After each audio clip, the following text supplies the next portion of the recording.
অধ্যায় ৯ শব্দ ও সংখ্যা স্মৃতি ও দানবীয় উপকথা তুমি কি স্মরণ করতে পারো যখন তারা ১,০০০ লাশ ও তাদের কবরের কথা বলেছিল এবং আমরা সেখানে ২০টি লাশও পাইনি? মার্কিন পররাষ্ট্রমন্ত্রী উইলিয়াম রজার্সকে হেনরি কিসিঞ্জার। উভয় পক্ষের জাতীয়তাবাদী রাজনীতিবিদরা নিজেদের ক্ষুদ্র মতভেদকে দানবীয় উপকথায় পরিণত করেন। এর পরিপ্রেক্ষিতেই সপক্ষকে উপস্থাপন করা হয় নির্দোষ শিকার হিসেবে ও বিপক্ষকে আখ্যায়িত করা হয় গণহত্যাকারী রূপে। Michael Ignatieff, blood and belonging. শব্দগুলো বাংলাদেশের মুক্তিযুদ্ধের ইতিহাস রচনায় পাকিস্তান সেনাবাহিনীকে আখ্যায়িত করা হয়েছে খান সেনা হিসেবে। সেনা অর্থ সৈনিক বা যোদ্ধা এবং খান একটি ইসলামী খেতাব যা পশ্চিম পাকিস্তান ও পূর্ব পাকিস্তানের অনেকেরই ছিল ও আছে। প্রকৃতপক্ষে কয়েক শতাব্দী পূর্বে আমার নিজের পূর্বপুরুষরাও এ খেতাবটি ধারণ করেছিলেন। যা হোক, ১৯৭১ সালে বাংলাদেশিদের বর্ণনায় খান সেনা শব্দটি শুধুমাত্র পশ্চিম পাকিস্তানি সেনা সদস্যদের জন্য প্রয়োগ করা হতো এবং এই শব্দটি বহন করত একটি তীব্র নেতিবাচক অর্থ। মজার ব্যাপার, পশ্চিম পাকিস্তানি সেনা কর্মকর্তা যাদের আমি আমার এই গবেষণা কাজের জন্য সাক্ষাৎকার নিয়েছিলাম, তারা মোটেও জানতেন না যে ১৯৭১ সালের সংঘাতের সময় বাঙালিরা তাদের সমষ্টিগতভাবে খান সেনা হিসেবে আখ্যায়িত করত। এই খান সেনা শব্দটির ব্যবহার মনে হয় শুধুমাত্র বাংলাদেশি বাঙালিরাই নিজেদের মাঝে সীমাবদ্ধ রেখেছে। অপরপক্ষে প্রায় সকল পশ্চিম পাকিস্তানি সেনা কর্মকর্তা আমাকে বলেন যে পূর্ব পাকিস্তানের বাঙালিরা তাদের শালা পাঞ্জাবি বা আরও খারাপভাবে বেজন্মা পাঞ্জাবি বলে উল্লেখ করত। যদিও সকল কর্মকর্তাই পাঞ্জাব প্রদেশের ছিলেন না। ১৯৭১ সালে সংঘাতের উপর প্রকাশিত প্রায় সকল বাংলাদেশি প্রকাশনা ও সাহিত্যে পশ্চিম পাকিস্তানি সেনাদের বিভিন্ন পশুর নামেও উল্লেখ করা হয়েছে। সবচেয়ে বেশি ব্যবহৃত শব্দটি ছিল পাঞ্জাবি কুকুর। এদের সাথে একটি প্রাণীর নাম ব্যবহার করার অর্থই ছিল এদের সর্বাধিক উপায়ে ব্যঙ্গ করার প্রচেষ্টা। অন্যান্য বিশেষণগুলো হল বর্বর, দস্যু, নরপিশাচ, নরপশু, সাপদ ইত্যাদি। আবার প্রায়শই বিশেষ কিছু বিশেষণ জুড়ে দেওয়া হয়েছে পশুর নামের সাথে, যেমন হিংস্র হায়েনা। বাংলাদেশের পল্লী এলাকার নাটক বা যাত্রার খলনায়করা যেমন উল্লাস ও অট্টহাসির সাথে তাদের খল চরিত্র রূপায়ণ করেন, তেমনি পশ্চিম পাকিস্তানিদেরও একই চরিত্রের ভিলেন হিসেবে চিত্রিত করা হয়েছে। এর তুলনায় পশ্চিম পাকিস্তানিদের বর্ণনায় বামালি গেরিলা বা বিদ্রোহীদের ব্যাপারে বলা হয়েছে তুলনামূলক অনেক নমনীয় ভাষায়, যেখানে তাদের চিহ্নিত করা হয়েছে দুষ্কৃত্য, মুক্তি অথবা বড়জোর আওয়ামী লীগের দুষ্কৃত্য হিসেবে। সকল পক্ষ একে অপরকে চিহ্নিত বা চিত্রিত করায় যেভাবে পরিপূর্ণভাবে নিজ নিজ ঢাকঢোল বাজিয়েছে, তাতে একটি নিরপেক্ষ অথবা নিদনপক্ষে একটি সহজ সরল বর্ণনা উপস্থাপন করার জন্য কতগুলো বিষয় দৃষ্টি দেওয়া প্রয়োজন হয়ে পড়েছে। এক্ষেত্রে অফিসার ও সৈনিক, সামরিক কর্তৃপক্ষ বা জান্তা অথবা বিদ্রোহী এসব শব্দের সাথে সশস্ত্র বিপ্লবে যোগদানকারী বেসামরিক স্বেচ্ছাসেবক এবং পাকিস্তান সেনাবাহিনীর বাঙালি অফিসার ও সৈনিক এবং বাংলাদেশের স্বাধীনতার জন্য বিদ্রোহ করা পুলিশের বিষয়গুলো নিরপেক্ষতার দৃষ্টিতে বিবেচনা করা উচিত। ভারত বাংলাদেশের বর্ণনায় ১৯৭১ সালের সংঘাতকে বলা হয়েছে মুক্তিযুদ্ধ এবং এই স্বাধীনতা অর্জনে বেসামরিক ব্যক্তি, আধা সামরিক বাহিনী ও সামরিক বাহিনীর সদস্য যারা যুদ্ধে অংশ নিয়েছেন তাদের বলা হয়েছে মুক্তিযোদ্ধা। ১৯৭১ সালের সংঘাতকে অনেক বাংলাদেশী গৃহযুদ্ধ হিসেবে আখ্যায়িত করতে আপত্তি করেন, যদিও এটা বাস্তবতা ছিল। বহির্বিশ্বের অসংখ্য পণ্ডিত ব্যক্তিও ওই সংঘাতকে গৃহযুদ্ধ হিসেবে বিবেচনা করেছেন, এক ধরনের বিশ্বাস থেকে তা না হলে স্বাধীনতা যুদ্ধ বলতে যা বোঝায় তার মর্যাদাকে ক্ষুণ্ণ করা হবে। বাস্তবে দ্বিধাহীন চিত্তে এটা বলা যায় যে কিছু লোক যুদ্ধ করেছিল পাকিস্তান থেকে বেরিয়ে এসে স্বাধীন বাংলাদেশ রাষ্ট্র গঠনের লক্ষ্যে, ও অন্যদিকে সেটা ছিল ওই বছর পাকিস্তানের জন্য একটি গৃহযুদ্ধ, যা পরিশেষে ভারত ও পাকিস্তানের মধ্যে একটি সার্বিক যুদ্ধের রূপ পরিগ্রহ করে। যতক্ষণ না পর্যন্ত বছরের শেষের দিকে বাংলাদেশ রাষ্ট্রটি সরকারিভাবে জন্ম লাভ করে, ততক্ষণ পর্যন্ত ওই ভূখণ্ডটি কিন্তু পাকিস্তান রাষ্ট্রের একটি প্রদেশ ছিল। বাংলাদেশি সাহিত্য ও প্রকাশনায় বাঙালি বিদ্রোহীদের, মুক্তিযোদ্ধাদের উল্লেখ করা হয়েছে বীর, বাংলার দামাল ছেলেরা এবং বিচ্ছুরা হিসেবে। পাকিস্তান সমর্থিত বাঙালিদের উল্লেখ করা হয়েছে রাজাকার হিসেবে, যা মূলত গালি হিসেবেই এখন ব্যবহৃত হচ্ছে। শেখ মুজিব পাকিস্তান থেকে মুক্তি লাভ করে ইংল্যান্ড থেকে প্রধানমন্ত্রী হিসেবে দায়িত্ব নেওয়ার উদ্দেশ্যে দেশে ফেরার পথে আশ্চর্য হয়ে জিজ্ঞাসা করেছিলেন, রাজাকার কি? ২৫ মার্চ রাত থেকে শেখ মুজিব কারাবন্দী থাকাকালীনই পাকিস্তানি শাসক গোষ্ঠী সাহায্যকারী শক্তি হিসেবে রাজাকার গঠন করেছিল। পাকিস্তান সরকারকে সেই সময় যারা সাহায্য সহযোগিতা করেছিল তাদের হানাদারদের সহযোগী, দালাল বা দোসর এবং এ জাতীয় অন্যান্য সম্বোধনে চিহ্নিত করা হয়েছে। বাংলাদেশি বইপত্র, পত্রপত্রিকা বা প্রায় সকল প্রকাশনার মাধ্যমে পাকিস্তান সেনাবাহিনীকে উল্লেখ করা হয়েছে একটা হানাদার বাহিনী বা দখলদার বাহিনী বলে। এটি হচ্ছে বাস্তবতার একটি নির্বোধ ও ভ্রান্ত উপস্থাপনা বা অপব্যাখ্যা।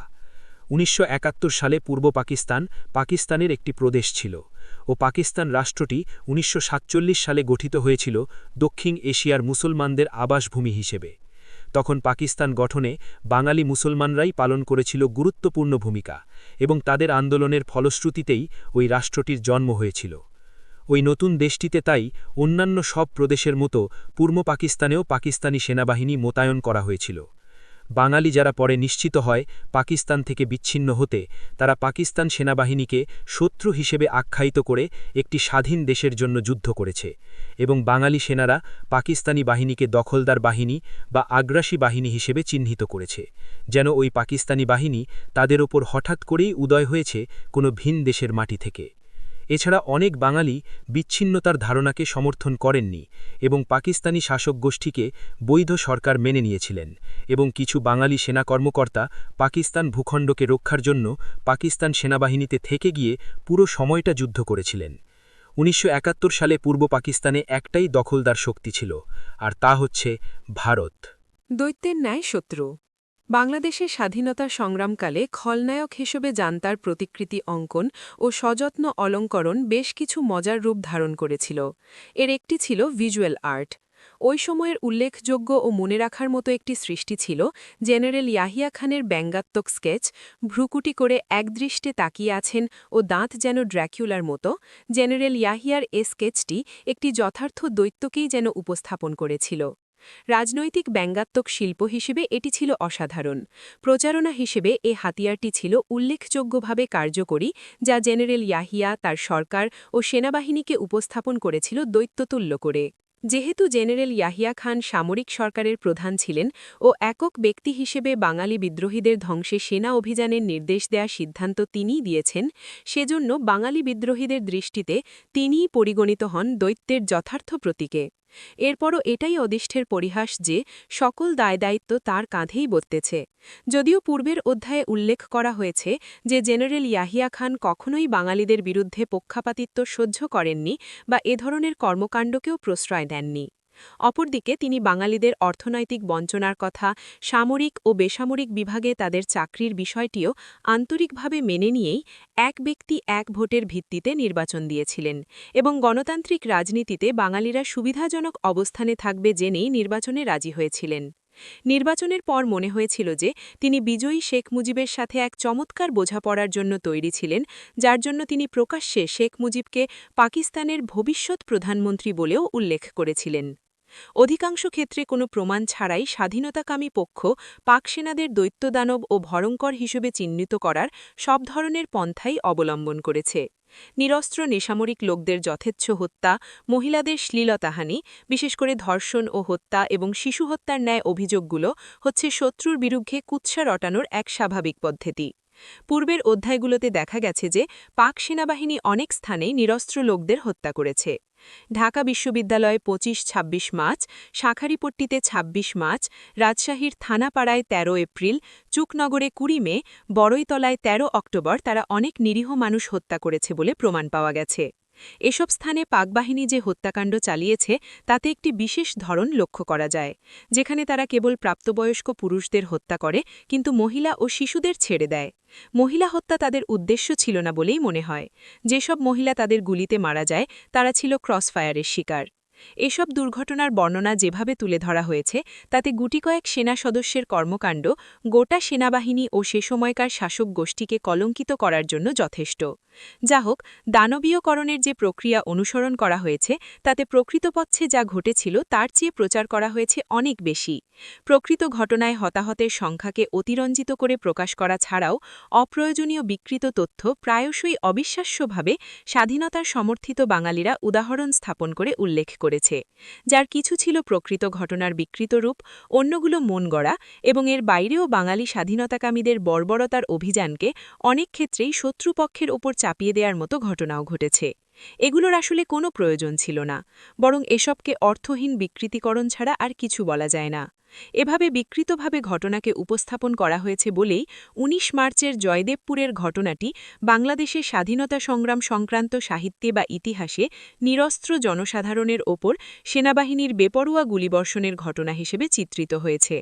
অথচ এটি ছিল অস্ত্রসজ্জিত ও উত্তেজিত জনতা কর্তৃক উস্কানি প্রদানের প্রতিক্রিয়ায় ঘটে যাওয়া একটি দুর্ঘটনা। একইভাবে ঢাকা বিশ্ববিদ্যালয়ে ২৫-২৬ মার্চ মহিলা হস্টেলে মহিলাদের ওপর পাক সেনাদের হামলার খবর ব্যাপক আকারে প্রচারিত হয়, কিন্তু পরে এটি সম্পূর্ণরূপে মিথ্যা বলে প্রমাণিত হয়েছিল। ১ এপ্রিল যশোরে বাঙালিদের দ্বারা পশ্চিম পাকিস্তানি বেসামরিক লোকদের হত্যাকাণ্ডকেও আন্তর্জাতিকভাবে প্রচার করা হয়েছিল পাক সেনা দ্বারা ব্যাপক বাঙালি হত্যাকাণ্ড হিসেবে। ঢাকার এতিমদের লাশ। আমার ঢাকা সফরকালে অনেক উত্থাপিত গল্পের একটি ছিল এইরূপ যে পাকিস্তান সেনাবাহিনী যুদ্ধের শেষ দিনগুলোতে ঢাকা শহরের কেন্দ্রস্থলে অবস্থিত একটি এতিমখানায় বোমা বর্ষণ করে হত্যা করেছিল শত শত শিশুকে। এটি ছিল সম্পূর্ণ অস্বাভাবিক, কারণ সকল সংবাদ মাধ্যমের দেয়া তথ্য অনুযায়ী ভারত পাকিস্তানের মধ্যে ডিসেম্বর মাসে পূর্ণমাত্রার যুদ্ধ আরম্ভ হওয়ার পর ঢাকা বিমানবন্দরে ভারতীয় বিমানবাহিনীর বোমা বর্ষণের ফলে ঢাকায় পাকিস্তান বিমানবাহিনী সম্পূর্ণরূপে গ্রাউন্ডেড হয়ে গিয়েছিল এবং ঢাকার আকাশ এককভাবে নিয়ন্ত্রণ করছিল ভারতীয় বিমানবাহিনী। আমি এই বিষয়টি উল্লেখ করলে তাৎক্ষণিকভাবে বাংলাদেশিরা উত্তর দেন যে তারা উড়োজাহাজের শব্দ শুনেছিলেন এবং তা অবশ্যই পাকিস্তান সেনাবাহিনীর হেলিকপ্টার ছিল, যা দিয়ে তারা ওই এতিমখানায় বোমা ফেলেছিল।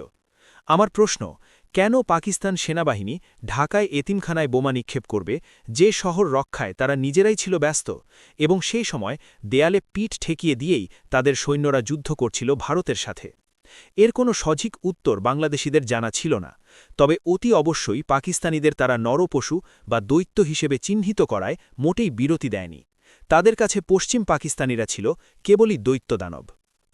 এতিমখানায় বোমা বর্ষণ নিয়ে বিদেশি সংবাদ মাধ্যমে সে সময় খবর প্রচারিত হয়েছে, যা অনেকেই দেখেছেন। ১৯৭১ সালের উপর বাংলাদেশ সরকার যে ধারাবাহিক বিবরণ প্রকাশ করেছেন তাতেও ওই বোমা বর্ষণের বিষয়টি উল্লেখ করা হয়েছে। ওই ধারাবাহিক বিবরণ নিশ্চিত করে যে নিশানা ভুল করে ভারতীয় বিমানবাহিনী ঢাকায় এতিমখানায় বোমা ফেলেছিল। ১২ ডিসেম্বর সংখ্যা দি অবজারভার ঢাকা ডায়েরিতে ৯ ডিসেম্বর বৃহস্পতিবারের ঘটনা উল্লেখ করেছে এভাবে: এখন পর্যন্ত সবচেয়ে খারাপ পরিস্থিতির সৃষ্টি হয়েছে ইসলামিক এতিমখানায়। আজ সকাল ৪টায় ভারতীয় বিমানবাহিনীর আক্রমণে সৃষ্ট আতঙ্কিত পরিস্থিতির মধ্যে এতিমখানায় ৩০০ ছোট ছেলে ও মেয়েরা ঘুমিয়েছিল। আমি ওই স্থানে সূর্য ওঠার পর দেখেছি বোমা প্রত্যেককে ছিন্ন ভিন্ন করে দিয়েছে। অধিকাংশই ছিল মৃত। রাতে বোমা বর্ষণ সত্যিকার অর্থেই ছিল ভয়াবহ এবং এখানে অযথাই বোমা বর্ষণ করা হয়েছে। এ বোমাগুলোকে ফেলা হয়েছে বিমানবন্দরের রানওয়েকে উদ্দেশ্য করে। দি টাইমস তার ১৩ ডিসেম্বর সংখ্যায় প্রকাশিত এক প্রতিবেদনে জানায়, ঢাকায় ভারতীয় বিমানবাহিনীর অব্যাহত হামলার কারণে একদল বিদেশি নাগরিককে কয়েক দফা ব্যর্থ চেষ্টার পর অবশেষে বিমানে করে ঢাকা থেকে কলকাতায় নিয়ে আসা হয়েছে। তারা ঢাকায় একটি এতিমখানা ধ্বংসের বিষয়টি নিশ্চিত করে বলেছিলেন যে কদিন আগে ৫০০ থেকে ১০০০ পাউন্ডের বোমা এতিমখানায় ফেলা হয়, যা আসলে ফেলার কথা ছিল ১০৫ গজ দূরের রেলওয়ে ইয়ার্ডে। পাকিস্তান কর্তৃপক্ষের দাবি ৩০০ ছাত্রছাত্রী ওই বিমান হামলায় নিহত হয়েছেন। একজন জার্মান টেলিভিশন ক্যামেরাম্যান বলেন তিনি ২০টি মৃতদেহ দেখেছেন, কিন্তু তিনি নিশ্চিত ছিলেন ইটপাথর ও ভাঙা দেয়ালের মধ্যে আরও অনেকে চাপা পড়েছিল। এছাড়াও ভারতীয় যুদ্ধবিমানের লক্ষ্যভ্রষ্ট হয়ে বেসামরিক অবস্থানের উপর গোলাবর্ষণের অসংখ্য ঘটনার নজির রয়েছে, দি অবজারভার এর ঢাকা ডায়েরিতে নারায়ণগঞ্জ থেকে পাঠানো খবরে বলা হয়, রাতে গোলাবর্ষণ, ভারতীয় যুদ্ধবিমানের পাইলটরা নারায়ণগঞ্জের একটি পাওয়ার স্টেশন থেকে আধা মাইল দূরের হতদরিদ্রদের একটি আবাসিক এলাকার উপর বোমা বর্ষণ করলে 400 থেকে 500 সাধারণ মানুষ নিহত হন ও আহতাবস্থায় হাসপাতালে ভর্তি হয়েছেন 150 জন। 12 জাহান্নারা বিমাম তার ডায়েরিতে লিপিবদ্ধ করেছেন, 14 ডিসেম্বর যেদিন তার স্বামীকে দাফন করা হয় সেদিন ঢাকায় প্রচণ্ড বোমা বর্ষণ করা হয়েছিল, যার ফলে বেসামরিক মানুষ মারা যাওয়া ছাড়াও প্রচুর ক্ষয়ক্ষতি হয় তার বাসার চারদিকের প্রতিবেশীদের। জাতিগত ঘৃণার স্বাদেশিকতা। ইতপূর্বে এ বইয়ে দেখানো হয়েছে যে পূর্ব পাকিস্তানে বাঙালি জাতীয়তাবাদী বিদ্রোহীরা খোলাখুলিভাবে সংগ্রামে নেমে পড়েছিল ও খুব দ্রুত অবাঙালি, বিহারি, পশ্চিম পাকিস্তানি ও বিদেশিদের বিরুদ্ধে প্রচণ্ড রকমের হিংস্রতা ও ঘৃণা প্রকাশ করেছিল। বিশেষভাবে বিহারিদের প্রতি, যারা ভারত থেকে এখানে এসে স্থায়ীভাবে বসবাস করছিল, অদৃষ্টের নির্মম পরিহাস, তারাই ছিল সবচেয়ে বেশি ভুক্তভোগী। বাঙালি জাতীয়তাবাদের নামে জাতিগত দাঙ্গা উন্মুক্ত হয়ে গেলে জবাই করা হয় অবাঙালি নারী, পুরুষ ও শিশুদের। দৃষ্টান্ত দিয়ে খুলনা পাটকল, কর্ণফুলী পেপার মিল, চট্টগ্রামের হাউজিং এলাকা ও সান্তাহারের হত্যাকাণ্ডের কথা নির্দ্বিধায় বলা যাবে। যশোরে পশ্চিম পাকিস্তানি ব্যবসায়ীদের নির্বিচারে হত্যা করা হয়েছে। ইস্ট বেঙ্গল রেজিমেন্টের বিদ্রোহে বাঙালি অফিসার ও সৈনিকরা সংখ্যার বিচারে অনেক কম, তাদের পশ্চিম পাকিস্তানি সহকর্মী ও তাদের পরিবার পরিজনদের নির্বিচারে হত্যা করেছে বিভিন্ন ইউনিটে। খুনের এই ধারাবাহিকতা অব্যাহতভাবে চলেছে বাংলাদেশ স্বাধীনতা লাভের পরেও, যেমন খুলনার জুট মিলগুলোর বিভিন্ন কলোনিতে। জাতীয়তার ভিত্তিতে যত্রতত্র হত্যা করা হয়েছে নারী, পুরুষ ও শিশুদের। ভয়াবহ নৃশংসতার ঘটনা বাঙালিদের নিজেদের মধ্যেও ঘটেছে। যারা অখণ্ড পাকিস্তানের পক্ষে অবস্থান নিয়েছিল, তাদের সাথে সংঘর্ষের ঘটনা ঘটেছে বিপরীত পক্ষের, যারা পূর্ব পাকিস্তানকে পাকিস্তান থেকে বিচ্ছিন্ন করে স্বাধীন বাংলাদেশ গঠন করতে যুদ্ধ করেছে। বাংলাদেশের স্বাধীনতা লাভের ঠিক পূর্ব মুহূর্তে পাকিস্তান সরকার সমর্থিত আল বদর ডেথ স্কোয়াড দ্বারা স্বাধীনতার সমর্থক বুদ্ধিজীবী ও পেশাজীবীদের হত্যাকাণ্ড নিঃসন্দেহে ৭১ সালের সংঘর্ষের অন্যতম জঘন্য হত্যাকাণ্ড। ভিন্ন রাজনৈতিক দৃষ্টিভঙ্গি পোষণকারীদের প্রতি নিষ্ঠুরতা ও তাদের নির্মূল করা যেন বাঙালি জাতীয়তাবাদের এক মাইল ফলক। ১৯৭১ সালের এপ্রিল পর্যন্ত পূর্ব পাকিস্তানের স্বাধীনতা সমর্থক বাঙালিরা ছিল সুবিধাজনক অবস্থানে, এবং তারপর বিহারি ও পাকিস্তানের প্রতি আনুগত্য পোষণকারী বাঙালিরা ওই বছরের শেষ সময় পর্যন্ত প্রতিপক্ষ অপেক্ষার সুবিধাজনক অবস্থানে থেকে বদলা নেয়। এরপর ভারতীয় অভিযান ও বাংলাদেশ স্বাধীনতা অর্জন করার পর আর এক দফা বদলা নেয় স্বাধীনতার পক্ষের সমর্থকরা। অপরাধীদের বিচারের আওতায় না আনার ফলে বাংলাদেশের রাজনীতিতে প্রতিহিংসার সংস্কৃতি থেকেই গেছে। বাংলায় সদাশয় বেলুচিরা। ১৯৭১ সালে পূর্ব পাকিস্তানে বিদ্রোহ একটি জাতিগত ও ভাষাগত জাতীয়তাবাদের রূপ নিয়ে আত্মপ্রকাশ করে এবং মুসলিম জাতীয়তাবাদ, যার উপর ভিত্তি করে পাকিস্তান সৃষ্টি হয়েছিল, সেই পূর্বের ধারণাটাকে ঝেড়ে মুছে ফেলে দেয়। মনে হয়েছে ১৯৭১ সালের সংঘর্ষটি সম্পূর্ণরূপে জাতিগত দ্বন্দ্বের কারণেই ঘটেছে, যেখানে বাঙালি জাতীয়তাবাদীদের পক্ষ থেকে যুদ্ধের নেতৃত্ব দেওয়া হয়েছে। যারা অখণ্ড পাকিস্তান রক্ষার সমর্থক ছিলেন, তাদের সাথে যারা স্বাধীন বাংলাদেশের জন্য যুদ্ধ করছিল, তাদের যে রাজনৈতিক যুদ্ধ সংঘটিত হয় তা নিছক পশ্চিম পাকিস্তান বনাম পূর্ব পাকিস্তানের যুদ্ধ ছিল না, বরং এটি রূপান্তরিত হয়েছিল বাঙালি ও পাঞ্জাবিদের মধ্যকার সংঘর্ষে। বাংলাদেশের মুক্তিযুদ্ধের ভাষা সাহিত্যে পাঞ্জাবি শব্দ একটি নিন্দাসূচক শব্দ হিসেবে ব্যাপকভাবে ব্যবহৃত হয়েছে এবং সকল পশ্চিম পাকিস্তানিকেই এ শব্দ দ্বারা বোঝানো হয়েছে, যদিও সকল পশ্চিম পাকিস্তানি জাতিগত পরিচয়ে পাঞ্জাবি ছিলেন না। আবার বিহারি মুসলমান, যারা ভারতের পূর্বাঞ্চলীয় প্রদেশ বিহার থেকে পূর্ব পাকিস্তানে স্থায়ীভাবে বসবাস করা শুরু করে সেই ১৯৪৭ সাল থেকে, তাদের পাঞ্জাবিদের মিত্র ও বাঙালিদের শত্রু হিসেবে চিহ্নিত করা হয়। এ বিষয়ে আমার গবেষণায় যে অন্যতম উল্লেখযোগ্য বিশ্লেষণ বের হয়ে আসে তা হচ্ছে বাঙালি জাতীয়তাবাদীরা বেলুচি নামে একটি জাতিগত গোষ্ঠীর নাম উল্লেখ করেছেন, যাদের পশ্চিম পাকিস্তানি সেনাদের মধ্যে অধিক দয়াবান অর্থাৎ মানবিক গুণাবলী সম্পন্ন হিসেবে শনাক্ত করা হয়েছে। বেলুচিরা পশ্চিম পাকিস্তানের বেলুচিস্তান প্রদেশের অধিবাসী, যাদের রয়েছে নিজস্ব বিদ্রোহী সুলভ ইতিহাস। বাংলাদেশের বিভিন্ন গ্রাম ও শহরে যাদেরই আমি সাক্ষাৎকার নিয়েছি, তাদের প্রত্যেকে আমাকে বলেন যে বেলুচি সেনারা পশ্চিম পাকিস্তানি অন্য সেনাদের চেয়ে অনেক ভালো ও ১৯৭১ সালে বাঙালিদের প্রতি সহানুভূতিশীল ছিল। ১৯৭১ সালের উপর অনেক বাংলাদেশির স্মৃতিচারণেও বেলুচি সেনা কর্মকর্তা বা সৈনিকদের ভালো আচরণের কথা উল্লেখ করা হয়েছে। মাহমুদা বেগমের স্বামী রাইহান আলী একটি দুর্ঘটনার কথা স্মরণ করে আমাকে বলেছেন, ১৯৭১ সালে রাইহানের বয়স যখন ১২ বছর, সে সময় একদিন তাকে বাড়ি থেকে দুজন পাক সেনা ধরে নিয়ে তাদের বাংকার নির্মাণের কাজে লাগিয়ে দেয়। কিছুক্ষণ পর একজন অফিসার, যাকে রাইহান বেলুচি মনে করেছিল, এসে তাকে ওই কাজে কে লাগিয়েছে তা রাইহানের কাছে জানতে চান। সেই দুজন সেনাকে ওই অফিসারটি যথেষ্ট বকাবকি করেছিলেন।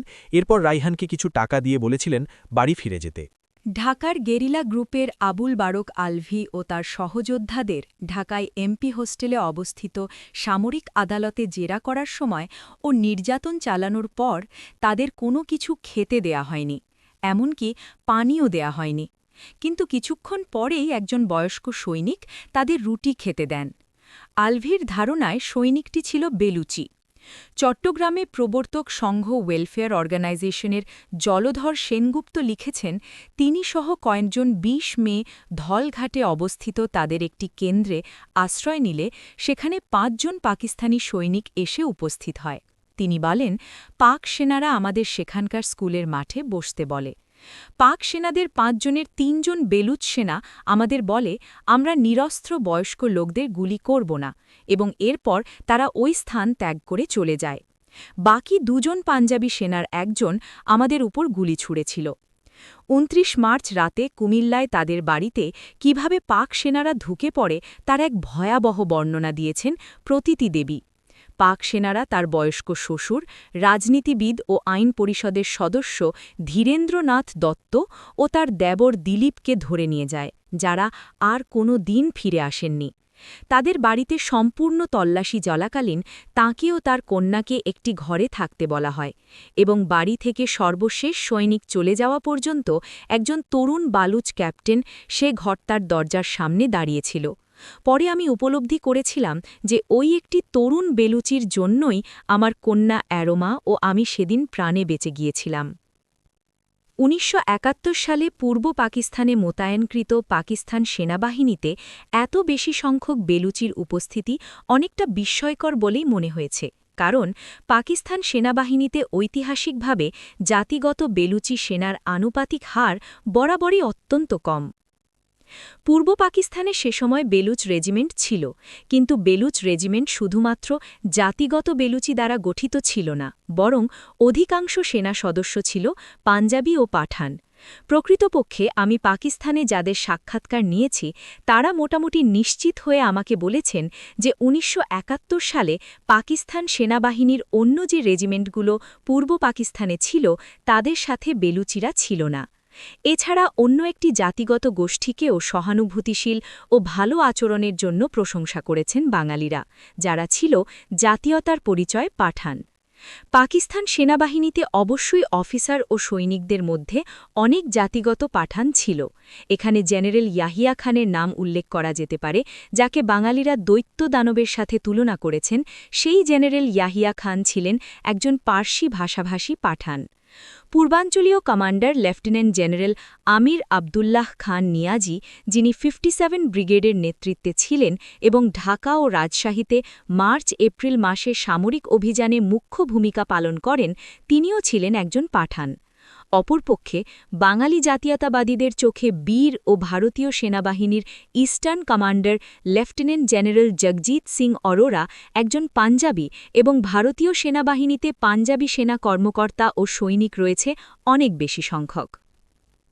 এখন কথা হচ্ছে, যদি পূর্ব পাকিস্তানে পাক সেনাবাহিনীতে জাতিগত বেলুচি অত বেশি সংখ্যায় নাই থেকে থাকে, তাহলে ওইসব রহস্যজনক বেলুচি কারা ছিল, যারা বিদ্রোহী ও সাধারণ বাঙালিদের সাথে ভালো আচরণ করে পাক সামরিক জান্তাকে আরও বিব্রতকর পরিস্থিতিতে ফেলে দিয়েছিল? যুক্তিসঙ্গত উত্তর হচ্ছে, বাঙালি জাতীয়তাবাদীদের পাকিস্তান সেনাবাহিনী সম্পর্কে জাতিগত দৃষ্টিভঙ্গিতে বিবেচনা করা ছাড়া অন্য কোথাও বেলুচি ছিল না। ১৯৭১ সালে পূর্ব পাকিস্তানের সংঘাত ছিল প্রকৃতপক্ষে রাজনৈতিক যুদ্ধ, যেটাকে বাঙালি জাতীয়তাবাদীরা একটি সুস্পষ্ট জাতি ও ভাষাগত দ্বন্দ্বের রূপ দিয়েছিল। সুস্পষ্টভাবে পশ্চিম পাকিস্তানিদের দৃষ্টিতে ১৯৭১ সালের সংঘাত ছিল নিছক রাজনৈতিক যুদ্ধ, একদিকে পাকিস্তানের ঐক্য বজায় রাখার জন্য সংগ্রাম ও অপরদিকে স্বাধীন বাংলাদেশ তৈরি করার জন্য পাকিস্তান থেকে পূর্ব পাকিস্তানের বিচ্ছিন্নতার যুদ্ধ। সেখানে বাঙালি জাতীয়তাবাদীরা এটাকে জাতিগত সংঘর্ষ হিসেবেই বিবেচনা করেছে, যেন তা ছিল স্বাধীনতাকামী গণতান্ত্রিক বাঙালি বনাম উপনিবেশবাদী নিবর্তবাদী পাঞ্জাবি। ভাষা ও জাতিগত ভিত্তিতে নতুনভাবে শোভায়িত পরিচয় দক্ষিণ এশিয়ার মুসলমান জাতির আবাসভূমিতে মুসলমানকে মুসলমানের বিরুদ্ধে লেলিয়ে দেয় সংঘাত-সংঘর্ষে। বৈষম্য, অংশীদারিত্ব, যুক্তরাষ্ট্রবাদ বা ফেডারেলিজম এবং স্বায়ত্তশাসনের মতো ইস্যুগুলো প্রাথমিক পর্যায়ে একতা ও বিচ্ছিন্নতার মধ্যে লড়াইয়ের জন্ম দেয়। পরে তা পরিণত হয় পশ্চিম পাকিস্তানি বনাম পূর্ব পাকিস্তানের মধ্যকার সংঘর্ষে ও দ্বন্দ্বে। সর্বশেষে এর পরিসর আরও ছোট হয়ে এসে তা দাঁড়ায় পাঞ্জাবি বনাম বাঙালির যুদ্ধে। রাজনীতির পরিবর্তে জাতিগত বিবেচনাকে মুখ্য করে সংঘর্ষের যে ধারণার সৃষ্টি হয়েছে, তাতে দানবিক শত্রুর মধ্যে কোনো ভালো মানুষের উপস্থিতি যেন এক বিশেষ সমস্যার জন্ম দিয়েছে। শালা পাঞ্জাবিদের ভিতরে ব্যতিক্রমী অল্প কয়েকজন ভালো মানুষ আছে শুধু একথা বলেই বাঙালি জাতীয়তাবাদীরা পাঞ্জাবিদের সম্পর্কে তাদের ধারণা প্রকাশ করলেই চলত, কিন্তু তার পরিবর্তে তারা পাঞ্জাবিদের মধ্যে একটি সম্পূর্ণ নতুন জাতিগত গোষ্ঠীকেই যেন আবিষ্কার করেছে। অন্যদিকে বেলুচিস্তানকে পছন্দের কারণ হতে পারে যে বাঙালিরা বেলুচিদের মনে করেছে তাদেরই মতো নির্যাতিত ও বিদ্রোহী একটি প্রদেশের অধিবাসী। একাত্মবোধের হয়তো আরও একটা কারণ ছিল জেনারেল টিক্কা খান, যাকে ১৯৭১ সালে পূর্ব পাকিস্তানে গভর্নর হিসেবে পাঠানো হয়েছিল এবং যিনি সেখানে সেনা অভিযানের নেতৃত্ব দিয়েছিলেন। তিনি এর আগে বেলুচিস্তানে বিদ্রোহ দমনের জন্য পরিচিতি পেয়েছিলেন বেলুচিস্তানের কসাই হিসেবে। কিভাবে বেলুচিদের সম্পর্কে এই অবাস্তব ধারণা বাঙালিদের আচ্ছন্ন করেছিল তা স্পষ্ট নয়, তবে বাঙালিরা আশ্চর্য রকম গল্পবাগীশ এবং তাদের মাঝে গুজব ছড়ায় খুব দ্রুত। বিদ্রোহীরা জাতি ও ভাষাগত পরিচয়ের ছাপ লাগিয়ে সংঘাতটিকে নতুন রূপ দান করায় এতটাই সফল হয়েছিল যে তার শাখা প্রশাখা বিস্তার লাভ করেছিল সুদূর গ্রাম পর্যন্ত। তাই দেখা যায় রাজশাহী জেলার থানাপাড়ায় ১৩ এপ্রিল পুরুষ গ্রামবাসীর হত্যাকাণ্ড নিয়ে গ্রামবাসী আমাকে বলেছিল যে যেখানে হত্যাকাণ্ড ঘটেছে সেখানে তা করেছে একজন পাঞ্জাবি, আর অন্য যে জায়গায় ভিন্ন এক অফিসার গিয়েছিলেন যেখানে কোনো হত্যাকাণ্ড হয়নি, সেই অফিসারটি ছিলেন পাঠান। গ্রামবাসী এমন ব্যাখ্যা দিয়েছিল কেবল তাদের ধারণার উপরে, সেখানে তাদের কাছে কিন্তু এ সম্পর্কে কোনো তথ্য প্রমাণ ছিল না। এই বইটির জন্য বিশেষ ঘটনাবলীর উপর গবেষণা চালানোর সময় আমি ২৭ বেলুচ রেজিমেন্টের ক্যাপ্টেন সামাদ আলী নামে একজন পাকিস্তানি অফিসারের পরিচয় জানতে পারি, যিনি বেলুচিস্তানের অধিবাসী, এবং ওই অফিসারটিকে তার কোম্পানির সাথে ২৫-২৬ মার্চ কুষ্টিয়ায় পাঠানো হয়েছিল। লেফটেন্যান্ট আতাউল্লাহ শাহ, যিনি ক্যাপ্টেন সামাদের সাথে কুষ্টিয়ায় ছিলেন, আমাকে জানিয়েছেন ক্যাপ্টেন সামাদ ছিলেন বেলুচিস্তানের হাজারা গোত্রভুক্ত। আগেই উল্লেখ করা হয়েছে যে লেফটেন্যান্ট আতাউল্লাহ ২৯ মার্চ রাতে কুষ্টিয়ায় ৪ জন অফিসার সহ ১৫৫ জন পাকিস্তান সেনার মধ্যে বেঁচে যাওয়া ১১ জনের একজন। ওই রাতে তারা তাদের মূল ঘাঁটি যশোরে ফিরে যাবার পথে গেরিলাদের অ্যাম্বুশের মুখে পড়েছিলেন। সেখানে যখন বাঙালি জাতীয়তাবাদীরা যদি একজন পশ্চিম পাকিস্তানি বেলুচিকে মুঠোর মধ্যে পায়, তাহলে তারা তাকে কি করেছিল? তাকে তো তারা ছেড়ে দেয়নি, বরং লেফটেন্যান্ট আতাউল্লাহ, যিনি ওই নিষ্ঠুরতা প্রত্যক্ষ করেছিলেন, তার ভাষ্যমতে বাঙালিরা অ্যাম্বুশের পর ক্যাপ্টেন সামাদকে ধরে ফেলে নিয়ে যায় নদীর পাড়ে ও সেখানে তাকে নিষ্ঠুরভাবে হত্যা করে। সংখ্যা: বিচ্ছিন্নতার পক্ষে জনসমর্থন। পূর্ব পাকিস্তানে ১৯৭০ সালের ডিসেম্বর মাসের নির্বাচনী ফলাফলকে বাংলাদেশ সৃষ্টির পক্ষে প্রায় তর্কাতীতভাবে ব্যাপক সমর্থনের প্রমাণ হিসেবে বিবেচনা করা হয়। শেখ মুজিবের নেতৃত্বে আওয়ামী লীগ পূর্ব পাকিস্তানে সর্বমোট প্রদত্ত ভোটের ৭৫% ভোট পায় ও ওই প্রদেশে ১৬২টি আসনের ১৬০টিতে জয়লাভ করে। ২০ নির্বাচনে আওয়ামী লীগের পক্ষে এ রায়টি ছিল সকল বিতর্ককে স্তব্ধ করার জন্য যথেষ্ট। পাকিস্তানের, বিশেষ করে পূর্ব পাকিস্তানের বাঙালিরা স্বীকার করেছেন ১৯৭০ সালের ডিসেম্বর মাসের নির্বাচনটি ছিল অবাধ ও নিরপেক্ষ ও যে কেউই আশা করেছিলেন যে তুলনামূলক বেশি ভোট প্রদান করা বা ভোটার টার্নআউট হয়েছে। তারপরও আশ্চর্যজনকভাবে পূর্ব পাকিস্তানে মাত্র ৫৬% ভোটার তাদের ভোট প্রদান করেন, যেখানে অন্য দুটি প্রদেশে ভোট প্রদানের হার ছিল অনেক বেশি। পাঞ্জাবে তা ছিল ৬৬%, সিন্ধুতে ৫৮%, অন্যদিকে উত্তর পশ্চিম সীমান্ত প্রদেশে ৪৭% ও বেলুচিস্তানে ৩৯%-এর চেয়ে কিছু বেশি ভোগ প্রদান করা হয়। অর্থাৎ এতে পূর্ব পাকিস্তানে ৪৪% ভোটদাতা ওই নির্বাচনের ব্যাপারে আগ্রহী ছিলেন না, অথবা ওই ভোটারদের ভোটদানে বাধা সৃষ্টি করা হয় বা নিরুৎসাহিত করা হয়। পূর্ব পাকিস্তানে যারা ভোট প্রদান করেন তাদের ৩/৪ ভোট দিয়েছিল আওয়ামী লীগকে, এবং নির্বাচনের দিন আওয়ামী লীগ তাদের পক্ষে ভোট নিশ্চিত করায় অর্জন করেছিল ব্যাপক সফলতা। যেহেতু পূর্ব পাকিস্তানে মাত্র ৫৬% ভোটার তাদের ভোট প্রদান করেন, সে হিসেবে আওয়ামী লীগ একক দল হিসেবে পূর্ব পাকিস্তানে পায় মোট ভোটের ৪২% ভোট। আবার এই ৪২% ভোটারই যে পূর্ব পাকিস্তানকে পাকিস্তান থেকে আলাদা করার জন্য রায় দিয়েছিলেন তা কিন্তু নয়।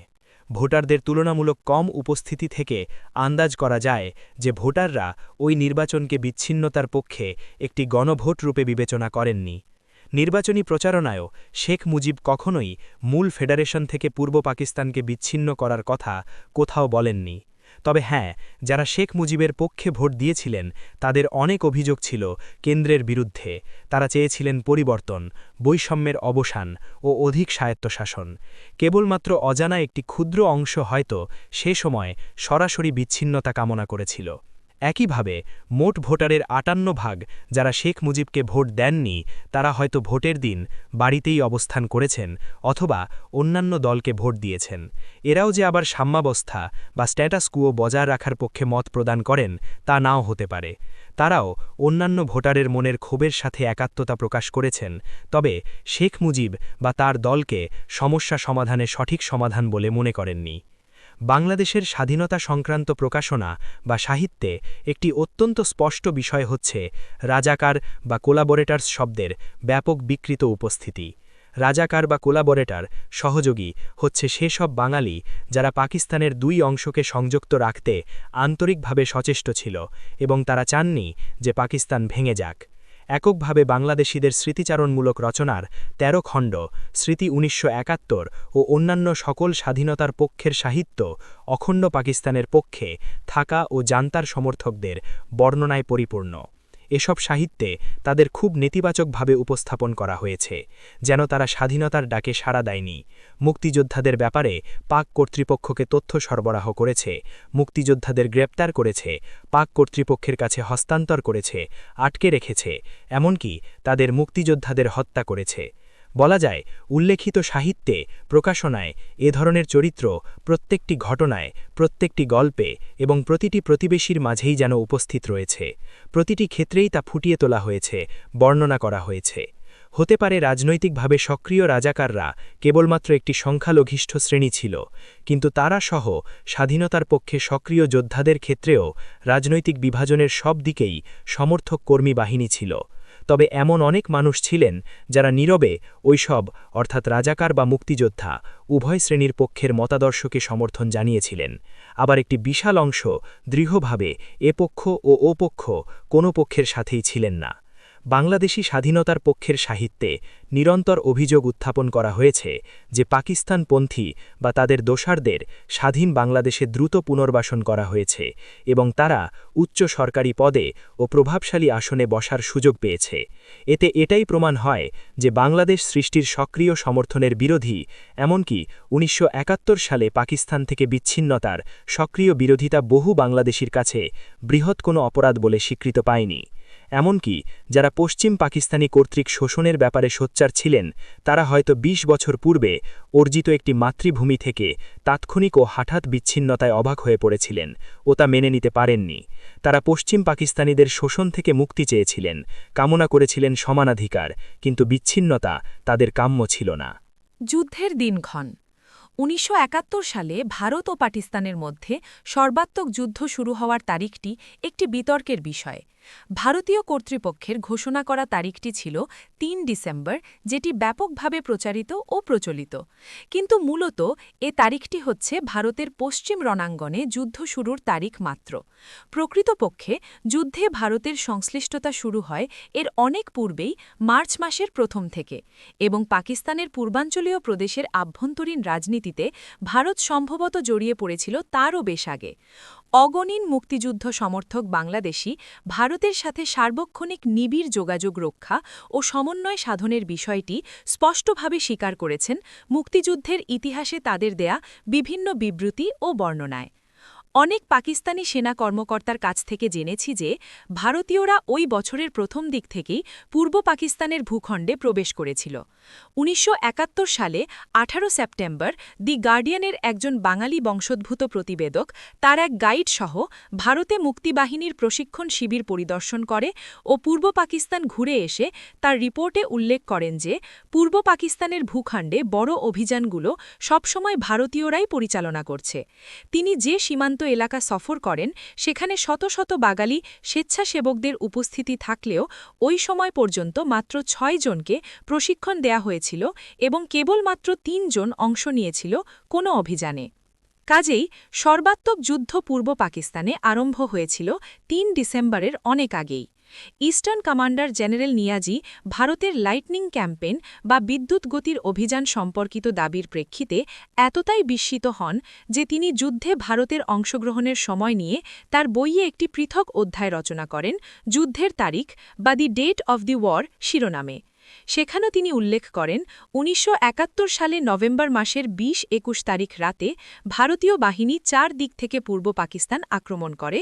২২ জেনারেল নিয়াজির এ দাবিকে সমর্থন করেছেন মার্কিন গবেষক সিসেন ও রোজ তাদের গবেষণায়। এ দুই মার্কিন লেখক এ সিদ্ধান্তে উপনীত হন যে ভারতীয়রা ১৯৭১ সালের এপ্রিল মাসেই সরাসরি সামরিক হস্তক্ষেপ করার সিদ্ধান্ত নেয় ও সে অনুযায়ী পর্যায়ক্রমে একটি সার্বিক কর্মপন্থা অবলম্বন করে। এ ব্যাপারে মার্কিন সরকারের মূল্যায়ন ছিল সঠিক, যেখানে তারা বিশ্বাস করেছিল যে ইন্দিরা গান্ধী যখন নভেম্বরের প্রথম দিকে ওয়াশিংটনে সফরে আসার কথা, তার পূর্বেই ভারত পূর্ব পাকিস্তানে সামরিক অভিযান চালানোর সিদ্ধান্ত গ্রহণ করে, যদিও তখন পর্যন্ত ইন্দিরা গান্ধী ভান করছিলেন যে তিনি একটি শান্তিপূর্ণ সমাধান খুঁজছেন। মুক্তিযুদ্ধের প্রাথমিক পর্যায়ে বিদ্রোহী বাহিনীকে ভারতের সহযোগিতা প্রদান তেমন কাজে লাগেনি, বরং বলা যায় তা ব্যর্থতায় পর্যবসিত হয়, কারণ মুক্তিবাহিনী পাকিস্তান সেনাবাহিনীর গতিরোধ করতে পারেনি। পাক সেনারা তখন তাদের কর্তৃত্ব প্রতিষ্ঠা করে পূর্ব পাকিস্তানে, ভারতের সীমান্তের প্রায় সকল শহর ও অধিকাংশ গ্রাম এলাকায়। দ্বিতীয় পর্যায়ে ভারতের কৌশল ও কর্মসূচি ছিল জুলাই মাস থেকে মধ্য অক্টোবর পর্যন্ত, যখন তারা মুক্তিবাহিনীকে পর্যাপ্ত প্রশিক্ষণ প্রদান করে ও মুক্তিবাহিনীর কার্যক্রমে ভারতীয় বাহিনীর সরাসরি সংশ্লিষ্টতা বৃদ্ধি পায়।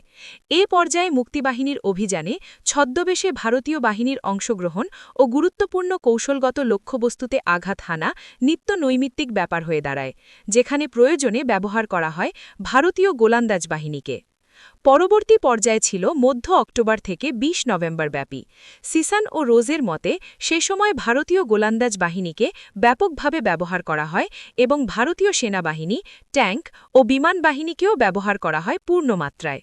অভিযানের লক্ষ্যবস্তু মুক্তিবাহিনীর নিয়ন্ত্রণে চলে আসার পর ভারতীয় সেনা ইউনিটগুলোকে ভারতীয় ভূখণ্ডে ফিরিয়ে নেওয়া হতো, যদিও ওই সময় এ ব্যবস্থা স্বল্প সময়ের জন্য এবং কৌশলগত কারণ বিবেচনা করেই এই পন্থা অবলম্বন করা হয়েছিল। তবে পাক সেনাবাহিনী পাল্টা আক্রমণ চালালে মুক্তিবাহিনী কদাচিৎ তাদের অবস্থান ধরে রাখতে পারত, যা ভারতীয়দের বিরক্তির কারণ হয়ে দাঁড়ায়। ২১ নভেম্বর রাতের পর রণকৌশলে একটি গুরুত্বপূর্ণ পরিবর্তন আনা হয়। ভারতীয় বাহিনীকে আর পিছনে সরিয়ে আনা হয়নি। ২১ থেকে ২৫ নভেম্বর কয়েকটি ভারতীয় ডিভিশনকে ছোট ছোট কৌশলগত দলে ভাগ করা হয় ও পূর্ব পাকিস্তানের সকল গুরুত্বপূর্ণ সীমান্ত এলাকায় ট্যাঙ্ক ও জঙ্গি বিমানের সহায়তায় একযোগে চালানো হয় সামরিক হামলা। ক্রু 3 ডিসেম্বর 1971 তারিখ প্রসঙ্গে সিসান ও রোজ লিখেছেন, ভারত সরকার অত্যন্ত স্বস্তি লাভ করে ও আনন্দের সাথে বিস্মিত হয় যখন প্রায় 2 সপ্তাহ ধরে পূর্ব পাকিস্তানে ভারতের সামরিক হস্তক্ষেপের প্রতিক্রিয়ায় পাকিস্তান গড়িমসি করার পর পশ্চিম পাকিস্তান থেকে তাদের বিমান বাহিনীকে 3 ডিসেম্বর উত্তর পশ্চিম ভারতের প্রধান বিমান ঘাঁটিগুলোতে হামলা করার নির্দেশ প্রদান করে। 2 সপ্তাহ ধরে অব্যাহত নিষ্ক্রিয়তা পাকিস্তানের চিরাচরিত কৌশলগত মতবাদকেই অস্বীকার করেছিল, যেখানে তাদের যুদ্ধ পরিকল্পনায় বলা হতো যে পূর্ব পাকিস্তানের প্রতিরক্ষা পশ্চিম পাকিস্তানের ওপর নির্ভরশীল।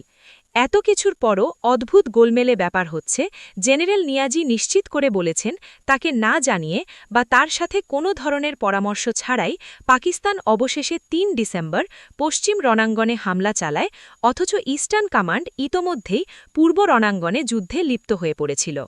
যুদ্ধবন্দী 1971 সালের যুদ্ধের আরও একটি উল্লেখযোগ্য সংখ্যা হল 93,000 পাকিস্তানি সৈন্যের প্রসঙ্গটি, যাদের ডিসেম্বর মাসে যুদ্ধ শেষে বন্দী করে ভারতে নিয়ে যাওয়া হয়।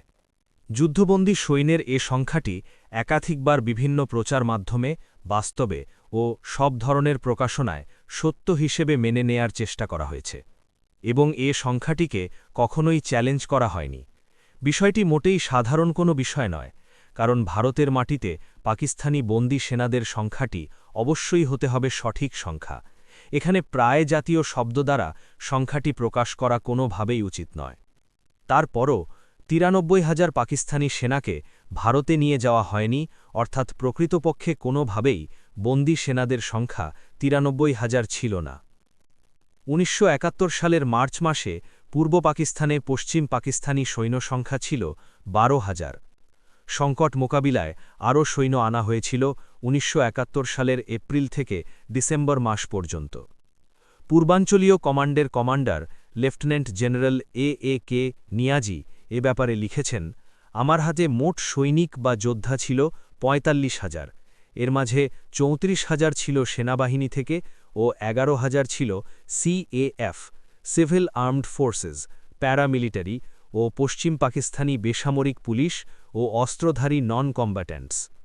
34,000 নিয়মিত সেনার মধ্যে 23,000 ছিল পদাতিক বাহিনীর সৈন্য, বাকিরা ছিল সাঁজোয়া, গোলন্দাজ, ইঞ্জিনিয়ারিং, সিগন্যালস ও অন্যান্য সহায়ক বাহিনীর।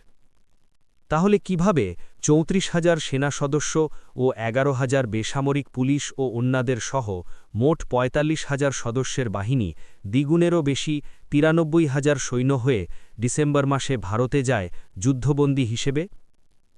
পূর্ব পাকিস্তানে পাকিস্তান সেনাবাহিনীর সঠিক সংখ্যার বিষয়ে জেনারেল নিয়াজি লিখেছেন, পাকিস্তান সেনাবাহিনীর সৈন্য সংখ্যা ছিল 34,000। রেঞ্জার্স, স্কাউটস, মিলিশিয়া ও বেসামরিক পুলিশ মিলে ছিল 11,000 জন। সব যোগ করে সংখ্যাটি দাঁড়ায় 45,000-এ।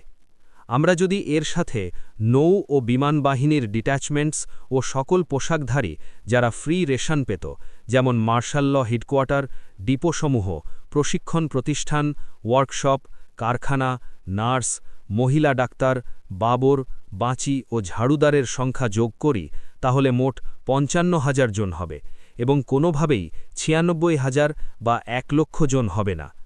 বাকিরা ছিল বেসামরিক কর্মচারী, কর্মকর্তা, মহিলা ও শিশু।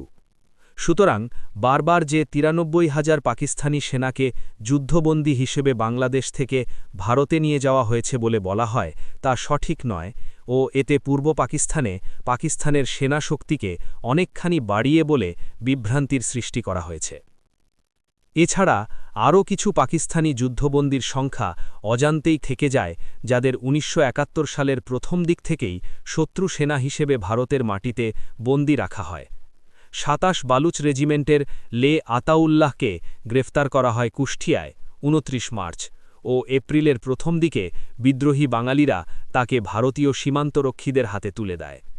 তিনি আমাকে বলেছেন, তাকে ভারতের পশ্চিমবঙ্গ পানাগড় সেনাবাহিনীতে নিয়ে যাওয়া হলে সেখানে তিনি 60 থেকে 80 জন পাকিস্তানি সেনা কর্মকর্তা ও অন্যান্য পদের লোকজনকে বন্দী অবস্থায় দেখতে পান।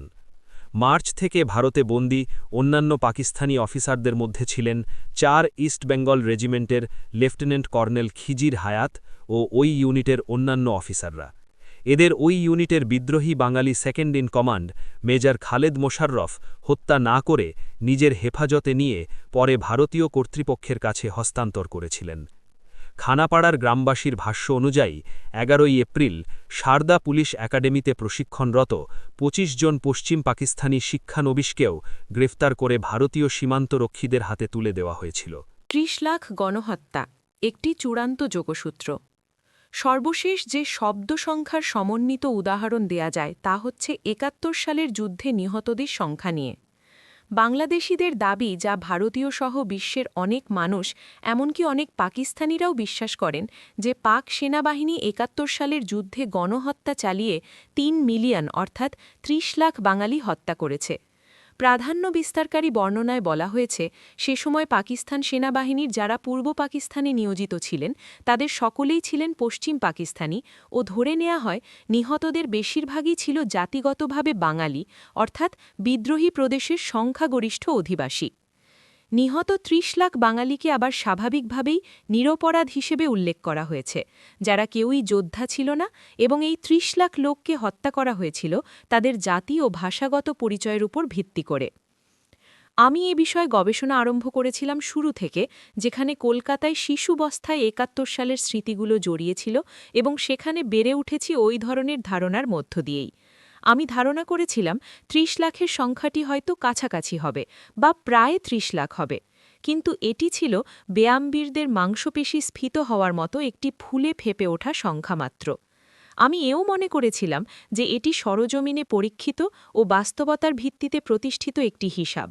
অথচ ৭১ সালের যুদ্ধের ওপর প্রাপ্ত সকল বাংলা ও ইংরেজি প্রকাশনায় যে ৩০ লাখ বাঙালি নিহত হওয়ার কথা উল্লেখ করা হয়েছে তা কোনো প্রকার সরজমিনে জরিপ বা কোনো নিয়মতান্ত্রিক হিসাব নিকাশ ছাড়াই প্রকাশ করা হয়েছে।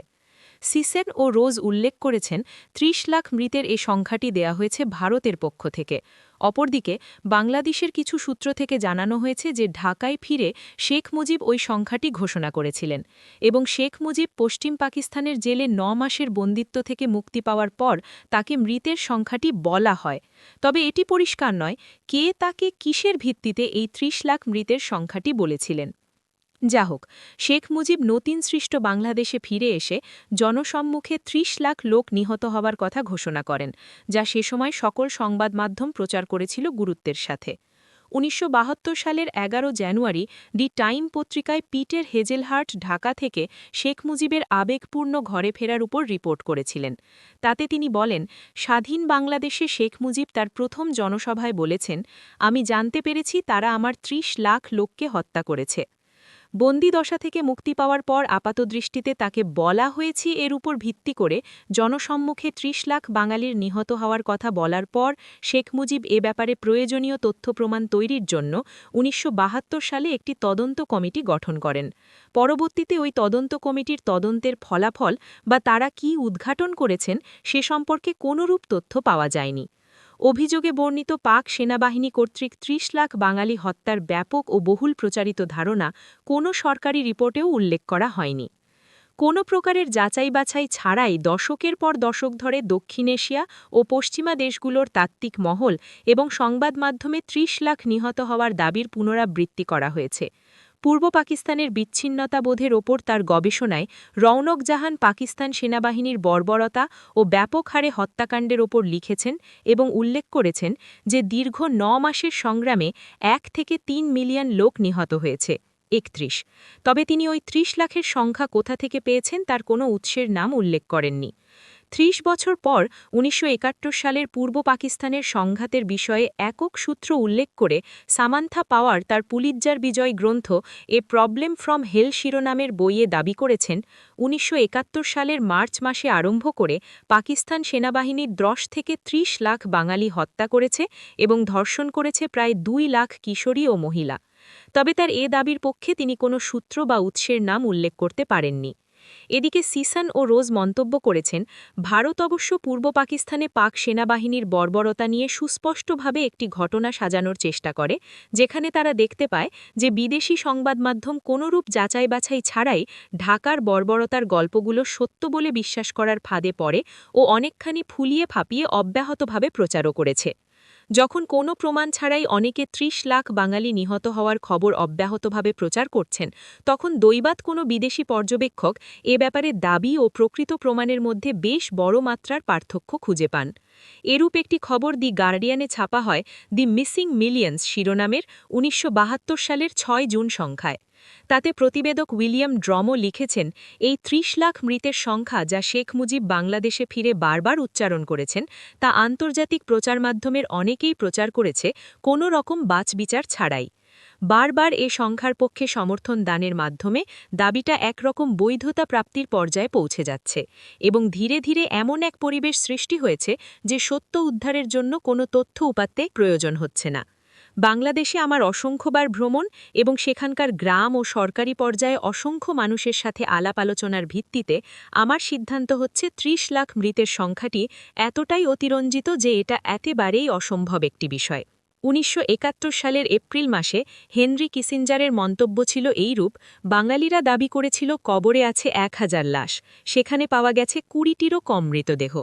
১৯৭২ সালের জুনে ড্রমো লিখেছেন, অবশ্যই বাংলাদেশের সর্বত্র গণকবর পাওয়া গেছে, কিন্তু কেউই, এমনকি সবচেয়ে ক্রুদ্ধ পাকিস্তান বিদ্বেষীও নিশ্চিত করে দাবি করতে পারে না যে ওইসব গণকবরে ১,০০০-এর বেশি লাশ ছিল।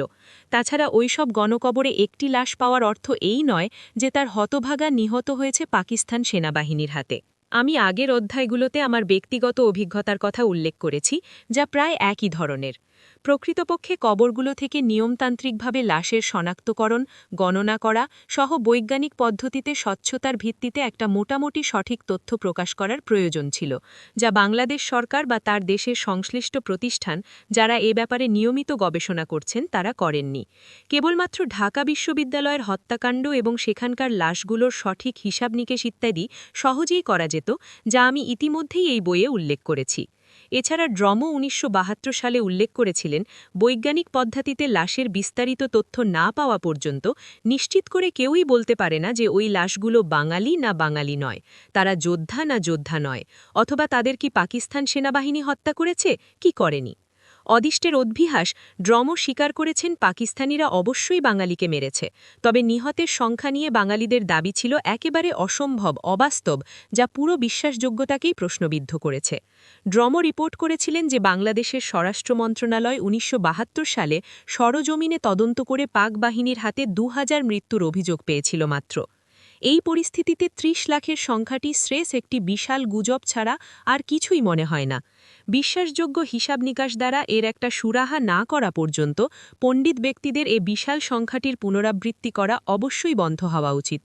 যতক্ষণ না বিশ্বাসযোগ্য ও স্বচ্ছ হিসাব বাংলাদেশ সরকারের সংশ্লিষ্ট সরকারি আর্কাইভ থেকে প্রকাশিত হচ্ছে, ততক্ষণ কোনো সংখ্যাতেই মৃতেদের সংখ্যা হিসেবে বিবেচনা করা উচিত নয়। অন্যদিকে পাকিস্তানে যুদ্ধের পর জুলফিকার আলী ভুট্টোর নতুন সরকার যুদ্ধে পাকিস্তানের পরাজয় সম্পর্কে তদন্ত করতে হামুদুর রহমান কমিশন গঠন করেন এবং তদন্ত শেষে একটি প্রতিবেদন দাখিল করা হয়। ওই প্রতিবেদনের ডিক্লাসিফাইড অংশ উপস্থাপন করা হয় পাকিস্তানের জনসাধারণের সামনে। ৩০ লাখ নিহত হওয়ার দাবির ওপর হামুদুর রহমান কমিশনের মন্তব্য ছিল এইরূপ, বাংলাদেশ কর্তৃপক্ষের মতে ৩০ লাখ বাঙালি হত্যা ও ২ লাখ পূর্ব পাকিস্তানি নারীর ধর্ষণের জন্য পাকিস্তান সেনাবাহিনী দায়ী। এই সংখ্যাগুলো যে পরিষ্কারভাবে অতিরঞ্জিত তা বুঝতে আর বিস্তারিত যুক্তিতর্কের প্রয়োজন নেই। এমনকি অন্য কিছু যদি নাও করতে হতো, তাও পূর্ব পাকিস্তানে অবস্থানরত পাকিস্তান সেনাবাহিনীর পক্ষে পূর্ণ শক্তি নিয়োগ করেও এ ক্ষতি সাধন করা সম্ভব ছিল না। ঢাকার এ দাবিকে সার্বিক অর্থে চমৎকার ও উদ্ভট আখ্যা দিয়ে কমিশন নিজে নিহতের সংখ্যার হিসেবে দিয়েছিল এভাবে, সর্বশেষ বিবৃতি দিয়ে সেনা সদর দপ্তর থেকে আমাদের জানানো হয়েছে যে পাকিস্তান সেনাবাহিনী পরিচালিত অভিযানে পূর্ব পাকিস্তানে প্রায় ২৬,০০০ জন নিহত হয়েছে। পূর্বাঞ্চলীয় কমান্ড থেকে জেনারেল হেডকোয়ার্টারে বিভিন্ন সময় দাখিলকৃত ঘটনা সম্পর্কিত প্রতিবেদনের সিচুয়েশন রিপোর্টের উপর ভিত্তি করে এই সংখ্যাটি পাওয়া গেছে। কমিশন এ ২৬,০০০ জন মৃতের সংখ্যাটিকে পক্ষপাতমূলক বলে মনে করেছিলেন, তবে তারা ওই সংখ্যাটিকে বাড়িয়ে দিয়ে পক্ষপাত করা হয়েছে বলেই ধারণা করেন। এটা হতে পারে যে এমনকি এই সংখ্যাতেও হয়তো অতিরঞ্জিত কোনো বিষয় রয়েছে, কেননা সে সময় বিদ্রোহ দমনের নিচের দিককার ইউনিটগুলো তাদের অর্জনকে আরও বাড়িয়ে প্রকাশ করার মানসিকতা পোষণ করতে থাকত।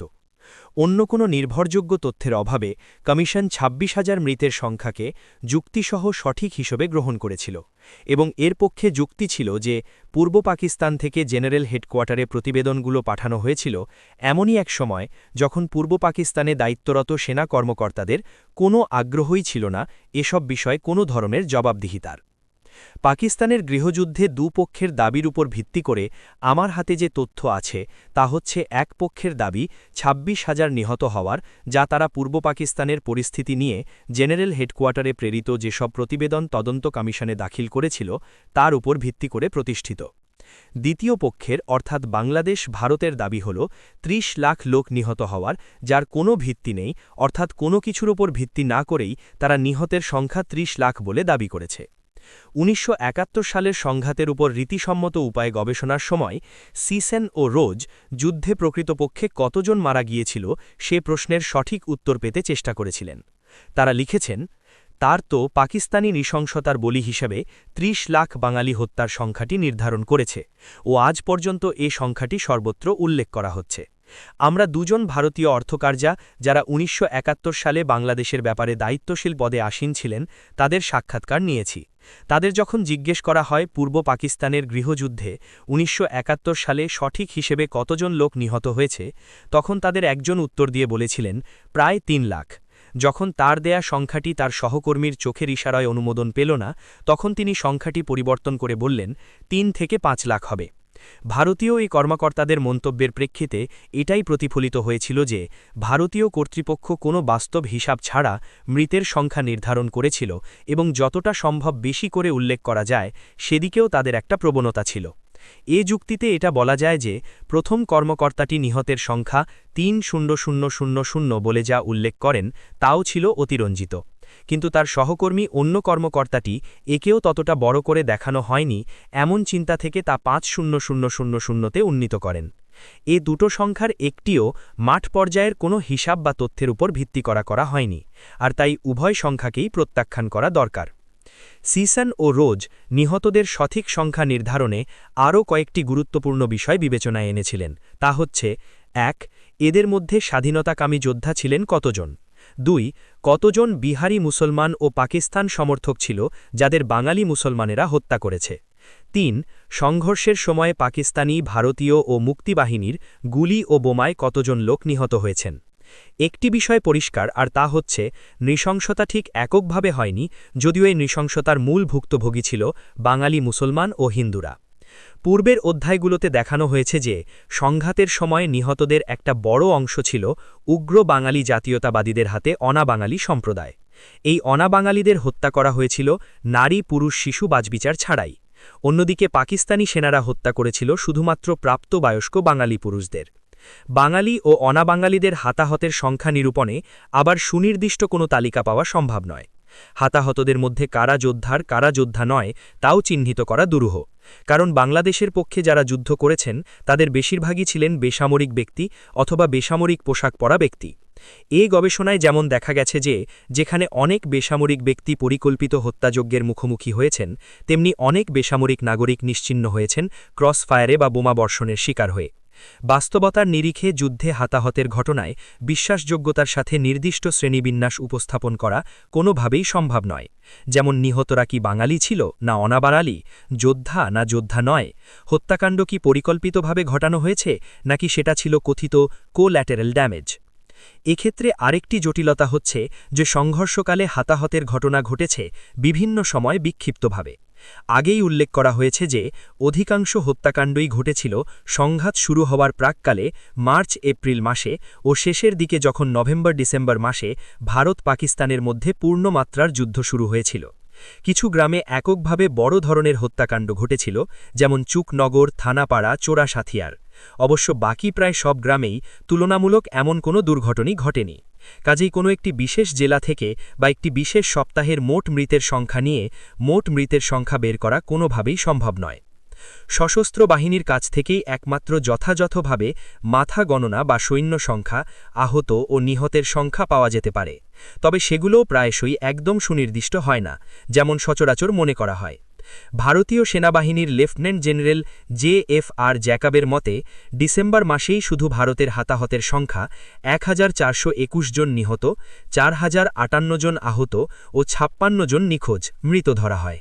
অথচ ডিসেম্বরের আগে থেকেই ভারতের বাংলাদেশের যুদ্ধে জড়িয়ে পড়ার বিষয়টি বিবেচনায় আনলে ও ডিসেম্বরের আগে ভারতীয় সেনাদের হতাহত হওয়ার ব্যাপারে অনেক বাংলাদেশি ও পাকিস্তানির দাবি হিসাবের অন্তর্ভুক্ত করলে ভারতের হতাহতের প্রকৃত সংখ্যা পাওয়া যাবে, তবে তা ভারতীয় কর্তৃপক্ষের দেওয়া হিসাবের চেয়ে অনেক বেশি হবে। লেফটেন্যান্ট জেনারেল জ্যাকবের মতে পাকিস্তানের ক্ষতি বা হতাহতের ব্যাপারে ভারতের মূল্যায়ন হচ্ছে ২৬ মার্চ থেকে ৩রা ডিসেম্বর পর্যন্ত সময়কালে নিহত ৪৫০০ এবং আহত ৪০০০, ৪ থেকে ১৬ ডিসেম্বর পর্যন্ত নিহত ২২৬১ ও আহত ৪০০০, সর্বমোট নিহত ৬৭৬১ ও আহত ৮০০০। জেনারেল নিয়াজি ৩রা ডিসেম্বর পর্যন্ত পূর্ব পাকিস্তানে পাকিস্তান সেনাবাহিনীর নিহতর সংখ্যা ৪০০০ ও প্রায় সমান সংখ্যক আহতের সংখ্যা নিশ্চিত করেছেন। পাকিস্তান সরকারের শ্বেতপত্র উগ্র বাঙালি জাতীয়তাবাদীদের দ্বারা সংঘটিত নৃশংসতা ও হত্যাকাণ্ডগুলোকে তালিকাবদ্ধ করেছে এবং দাবি করেছে ১ মার্চ থেকে শুরু হওয়া আওয়ামী লীগ সৃষ্ট টেররের দিনগুলোতে তাদের উগ্র কর্মীদের হাতে ১ লক্ষ বলে নারী, পুরুষ ও শিশু নিহত হয়েছে। এটা মনে হতে পারে পাকিস্তান সরকারের শ্বেতপত্রে নিহতের সংখ্যা বাড়িয়ে প্রকাশ করা হয়েছিল, ঠিক যেমন বাঙালিরা পাকিস্তান সেনাবাহিনীর হাতে নিহত বাঙালির সংখ্যা অতিরঞ্জিত করে সর্বত্র প্রকাশ ও প্রচার করেছে। তবে অধ্যায় ৪ ও অধ্যায় ৮-এ খুলনার কেস স্টাডিতে যা দেখা গেছে তাতে কোনো একটি সংঘর্ষেই উগ্র বাঙালি জাতীয়তাবাদীরা হাজার হাজার অনাবাঙালি নারী, পুরুষ ও শিশু হত্যা করেছে। এর ফলে বিহারি জনপদের মোট নিহতের সংখ্যা হাজার হাজার ছাড়িয়ে যাবে। যুদ্ধরত দুপক্ষই তারা কত মানুষ হত্যা করেছে তার সংখ্যা হ্রাস করতে কোনো প্রয়োজন বোধ করেনি। উভয় পক্ষই উৎসাহী ছিল তাদের নিজের অর্জনকে গৌরব করতে, আর তাই তারা শত্রুপক্ষের হতাহতের সংখ্যা বাড়িয়ে দিয়ে নিজের দাবি প্রচার করত।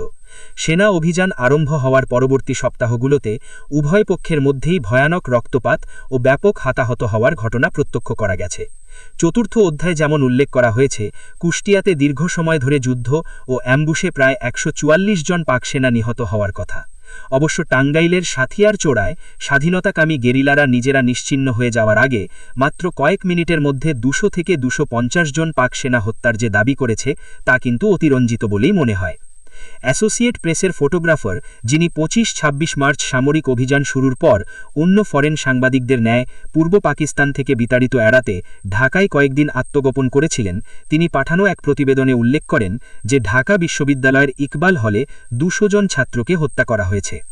২ অধ্যায় ৩-এ বর্ণিত আলোচনায় ঢাকার অপারেশনের দায়িত্বপ্রাপ্ত অন্যতম একজন পাকিস্তানি সেনা অফিসার আমাকে জানিয়েছিলেন ইকবাল হলে নিহতের সংখ্যা ১২ ও জগন্নাথ হলে ৩২ জন।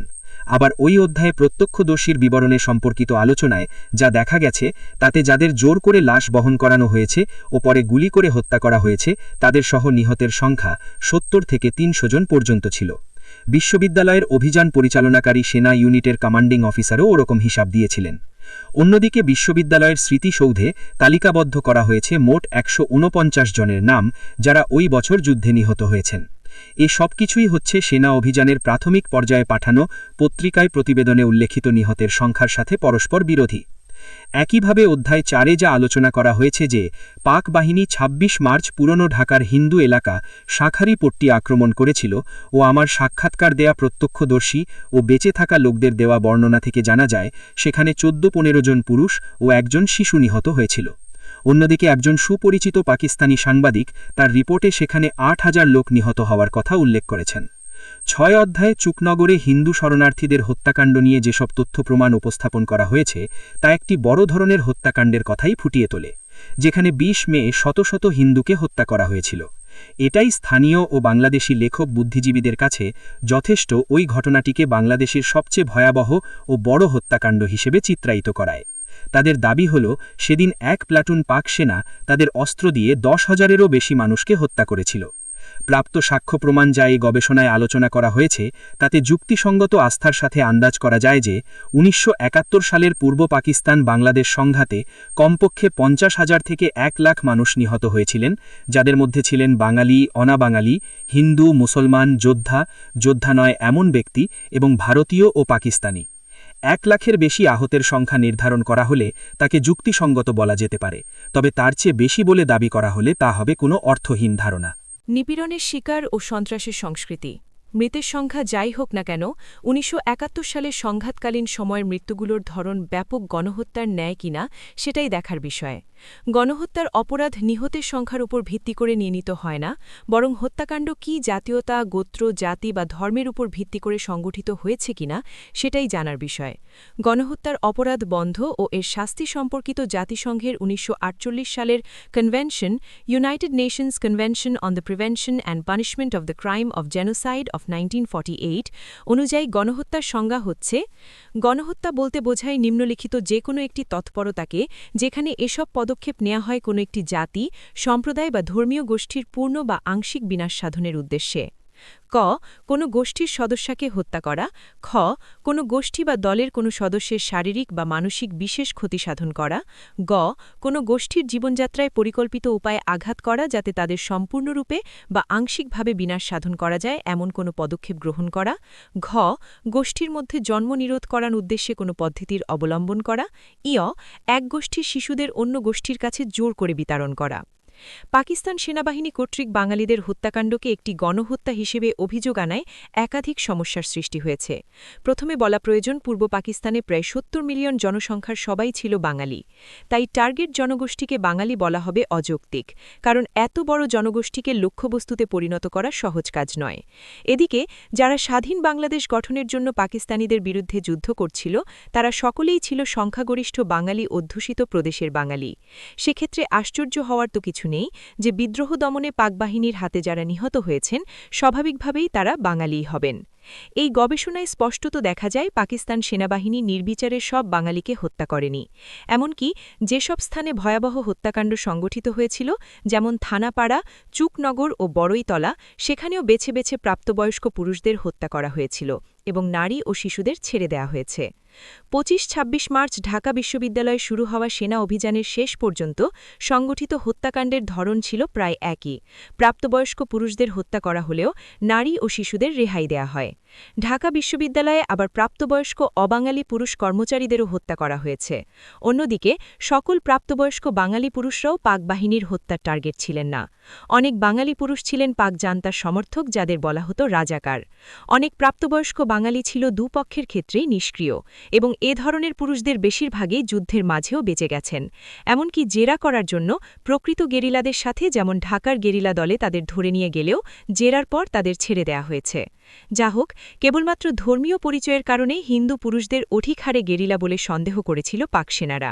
অতএব প্রাপ্ত সাক্ষ্য প্রমাণ নির্দেশ করে যে পাক বাহিনী রাজনৈতিক হত্যাকাণ্ড সংগঠিত করেছে, যেখানে হত্যার শিকারদের ধরে নেওয়া হয়েছিল বিচ্ছিন্নতাবাদী হিসেবে, যারা চিরশত্রু ভারতের বশবন্ধ হিসেবে চিহ্নিত হয় বিশ্বাসঘাতক রূপে।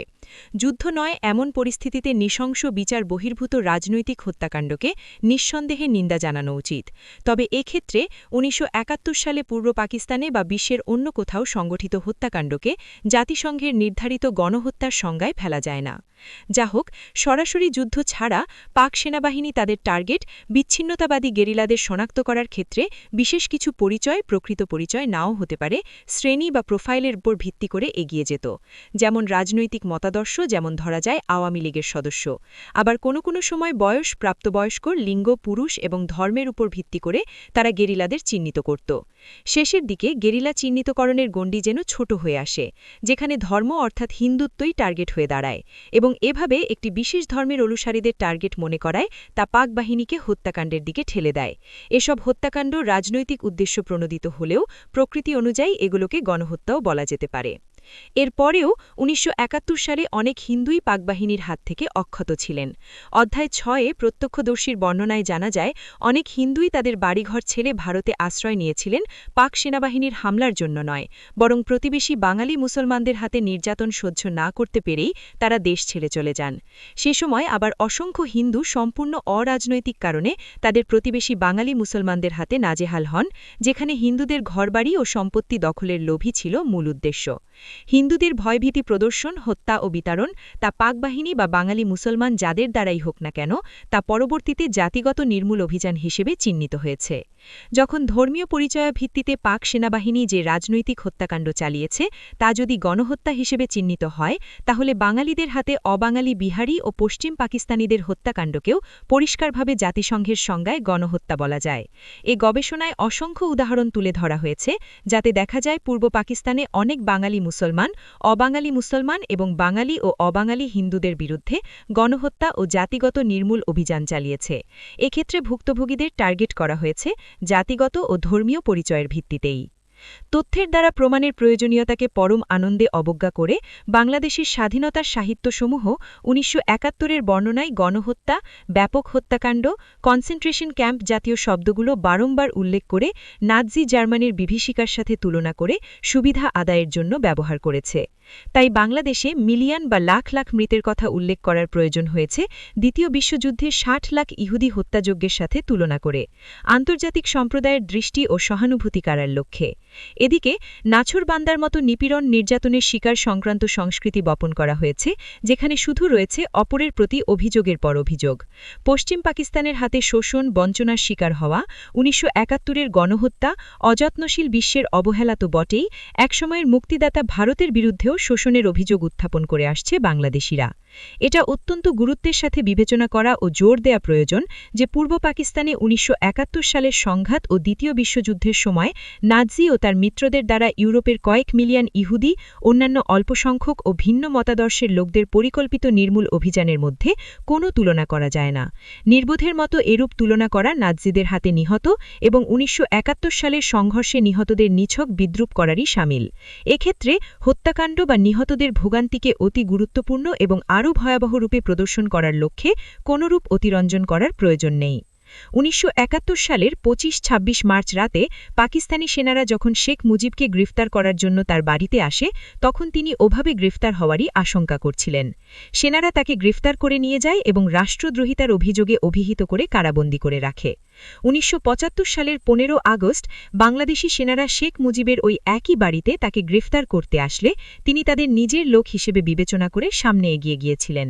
কিন্তু বাংলাদেশ সেনাবাহিনীর সদস্যরা তাকে সহ তার পরিবারের অন্য সব সদস্য, যার মধ্যে ছিলেন তার স্ত্রী, ২ পুত্রবধূ ও ৩ পুত্র, যার মধ্যে আবার একজনের বয়স ছিল মাত্র ১০ বছর, তাদের সকলকে গুলি করে হত্যা করে। পরিশেষে বলা যায়, সংখ্যা বা লেবেল বিবেচ্য বিষয় নয়। যা গুরুত্বপূর্ণ তা হচ্ছে সংঘাতের প্রকৃতি বা ধরন, যা ছিল মূলত কয়েকটি গোষ্ঠীর মধ্যে ক্ষমতার জন্য জটিল ও বহিংস লড়াই।